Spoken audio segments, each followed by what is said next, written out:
Wasathihala, mina EngliscHerewulf. Today, basically, I'm going to be covering all the Old English vocabulary surrounding England and the English, basically. Right, so firstly, the word for England. There's actually several words for England. Pretty much all variations on the same word, though. So first there is Anglerland. Anglerland. Pretty obvious. Secondly, Englerland. Englerland. And there's this one, which I think is the Wessex variant, which is Anglerlond. Anglerlond. And there's also a very archaic term, which is Saxland, which means land of the Saxons rather than land of the Angles. Angles, whatever. Next there is the words for the English people themselves, ourselves. That Anglican.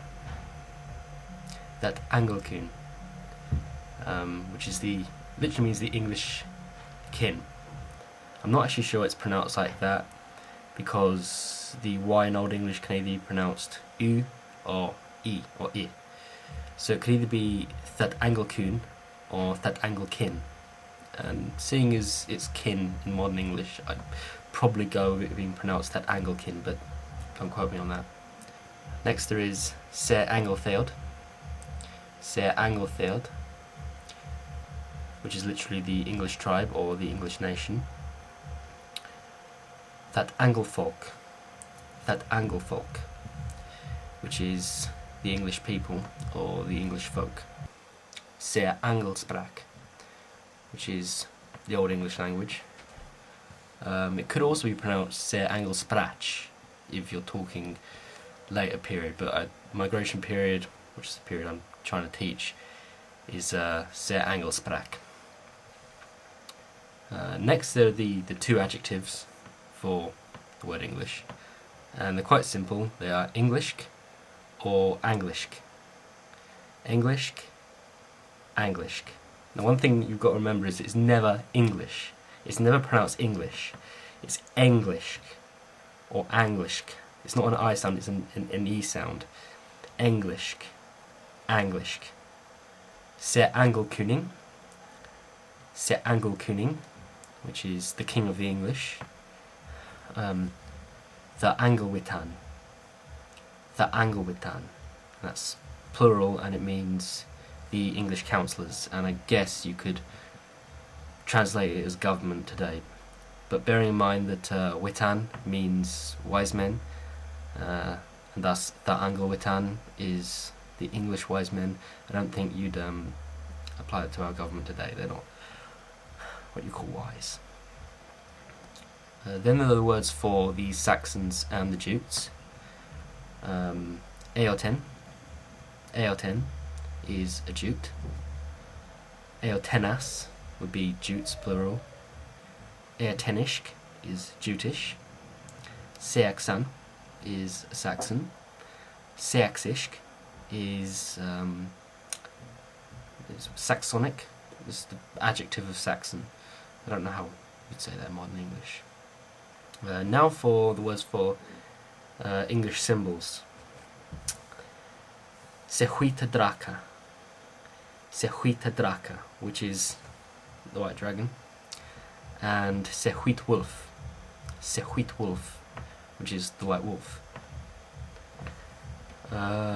Lastly, I have the words for the Heptarchy, the different kingdoms of the Heptarchy, which, for those of you who don't know, were the 7 kingdoms, or 7 major kingdoms of Anglo-Saxon England. Firstly, Kent, which is where I live. Kentrike. Kentrike.